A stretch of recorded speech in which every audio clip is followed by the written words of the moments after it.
السلام علیکم ورحمۃ اللہ وبرکاتہ ان الحمد للہ والصلاۃ والسلام علی رسول اللہ قال اللہ تبارک وتعالی فی القرآن المجید والفرقان الحمید ادعو الی سبیل ربک بالحکمۃ والموعظۃ الحسنہ۔ ناظرین کرام، ہمارے اس دور میں، اس معاشرے میں منبر و محراب کہ ان کے تقدس کو بہت زیادہ پامال کیا جا رہا ہے، جبکہ قرآنی جو اسلوب ہے، حدیث کا جو اسلوب ہے، دعوت کا جو اسلوب ہے، جو رہنمائی کائنات کے امام جناب محمد رسول اللہ صلی اللہ علیہ وسلم نے ہمیں دی ہے، اور جو اللہ رب العالمین نے ہمارے رہنمائی فرمائی ہے، وہ یہ ہے کہ ادعو الی سبیل ربک بالحکمہ والموعظۃ الحسنہ، کہ آپ لوگوں کو دعوت دیں سبیل ربی کی طرف، اور پھر دعوت کا اسلوب بھی بتایا بالحکمہ والموعظۃ الحسنہ، کہ حکمت کے ساتھ اور اچھے بات و نصیحت کے ساتھ۔ تو سب سے پہلے تو یہ ہے کہ ہمارے جو داعی لوگ ہیں ان کو چاہیے کہ دعوت دینی ہے وہ کس چیز کی دینی ہے؟ تو دعوت قرآن اور حدیث کی ہے، سبیل ربی کی ہے۔ سبیل ربی جو ہے وہ اللہ رب العالمین کا راستہ ہے، اور وہ قرآن اور حدیث کا راستہ ہے۔ تو جب بھی یہ منبر اور محراب کے اوپر آئے تو سب سے پہلے قرآن پاک کی آیت کریمہ اس کی تلاوت کریں، مسنون خطبہ پڑھیں، احادیث کا مجموعہ اکٹھا کریں، اور پھر یہ ساری چیزیں لوگوں کے سامنے رکھیں کہ دعوت جو ہم دے رہے ہیں وہ قرآن و حدیث کی دعوت ہے، وہ سبیل ربی جو اللہ کا راستہ ہے اس کی دعوت ہے۔ اور پھر اس دعوت کو دیتے ہوئے اسلوب ایسا ہونا چاہیے کہ حکمت، دانائی، دانشوری، دانشمندی اور اچھا اسلوب، اچھا طریقہ، اچھی گفتگو، اچھی گفتار، اچھا طریقہ کار، کہ جس سے لوگ انسپائر ہوں، لوگ متاثر ہوں، وہ بات کو سنیں، اور وہ سننے کے بعد اس کے اوپر اسلام کا رنگ جو ہے وہ ان لوگوں کے اوپر چڑھے۔ جب ہم اس مزاج کو چھوڑ دیں گے، جب ہم قرآن اور حدیث جو ہے اس کو چھوڑ دیں گے، جب ہم قرآنی آیات کو یاد نہیں کریں گے، جب ہم احادیث کا مجموعہ یاد نہیں کریں گے، احادیث کا ہمیں متن جو ہے وہ یاد نہیں ہوگا، تو پھر نقصان ہی نقصان ہے۔ جب ہم یہ قرآنی آیات یاد نہ کریں اور لوگوں کے سامنے نہ رکھیں، احادیث کا متن یاد نہ کریں اور وہ لوگوں کے سامنے نہ رکھیں، تو پھر لوگوں کے اندر جو ہے وہ ہماری عزت اور ہمارا وقار نہیں رہ سکتا، اس لیے کہ ہم پھر سہارا لیں گے قصوں کا، کہانیوں کا، اور پھر اسی طرح سے جگتوں کا۔ تو ان چیزوں نے ہمارے سٹیج کو بھی خراب کیا ہوا ہے، اور منبر و محراب کے تقدس کو بھی پامال کیا ہوا ہے۔ جگت بازی یہ کوئی شریعت کا مزاج نہیں ہے کہ آپ نے کوئی بات کسی کو سمجھانی ہے تو جگت کے ذریعے سے سمجھائیں، آپ قرآن و حدیث کے ذریعے سے جو ہے وہ سمجھائیں۔ دیکھیں اللہ کے نبی صلی اللہ علیہ وسلم نے جو مزاح کیا ہے، مذاق نہیں، مذاق اور چیز ہے، استہزاء اور چیز ہے، مزاح یہ اور چیز ہے، میم زا الف ہا، مزاح یہ کائنات کے امام جناب محمد رسول اللہ صلی اللہ علیہ وسلم نے بھی کیا ہے۔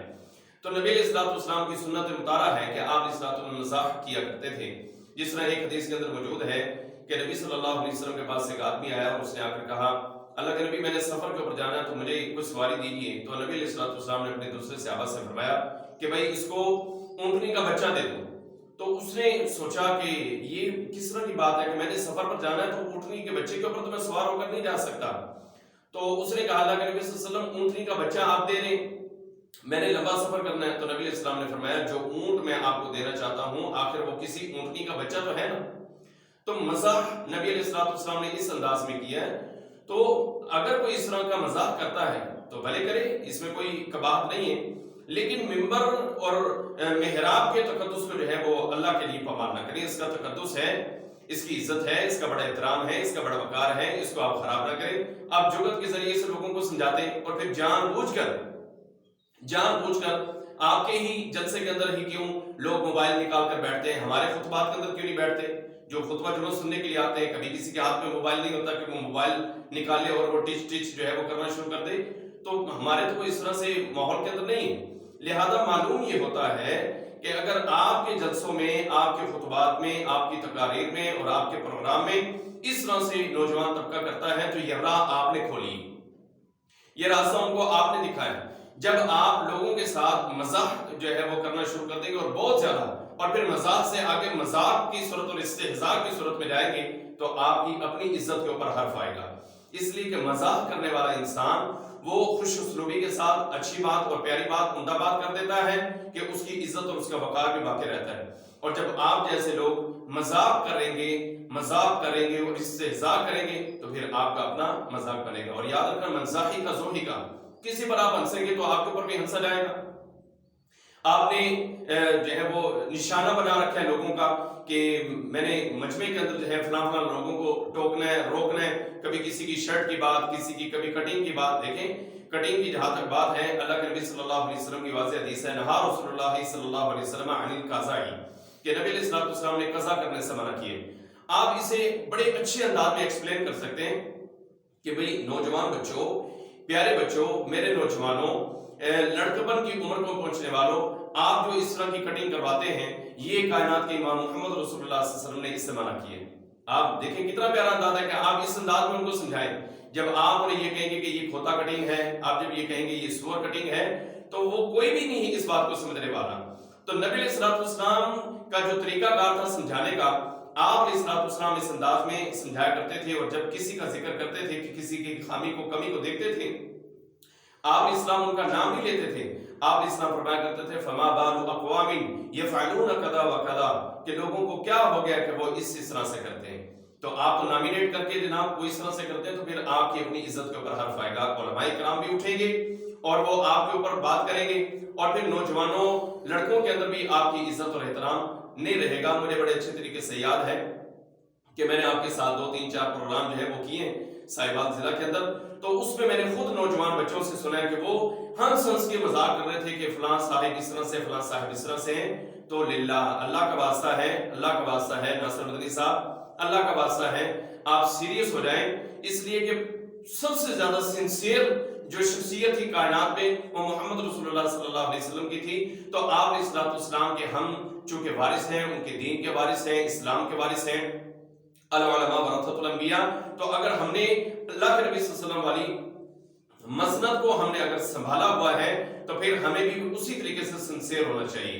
اگر آپ سمجھتے ہیں کہ کسی بندے کے اندر کمی اور کوتاہی ہے اور آپ اس کے بڑے خیر خواہ ہیں، تو یقیناً آپ بہت پیار سے اسے جو ہے سمجھائیں گے، اور بالکل اسی طرح سمجھائیں گے جس طرح آپ اپنے بیٹوں کو، اپنے بچوں کو یا اپنی بیٹیوں کو سمجھاتے ہیں۔ تو للہ آپ اپنے گھر کے ماحول کو دیکھیں، اگر تو آپ اپنے بیٹے یا بیٹی سے بھی اسی انداز میں گفتگو کرتے ہیں تو چلے، پھر آپ کو اجازت ہے، پھر آپ وہ کرتے رہیں۔ لیکن اگر آپ یہ سمجھتے ہیں کہ آپ اپنے بیٹے کو میرا بیٹا، میرا پیارا، میرا شونا، اور یوں کر کے آپ اسے جناب وہ بات کو سمجھاتے ہیں کہ بیٹا یہ کام اس طرح سے نہ کرو، تو پھر یہ ساری کی ساری یہ جو رعایا ہے، یہ جو امت ہے، تو آپ کی رسپانسبلٹی ہے۔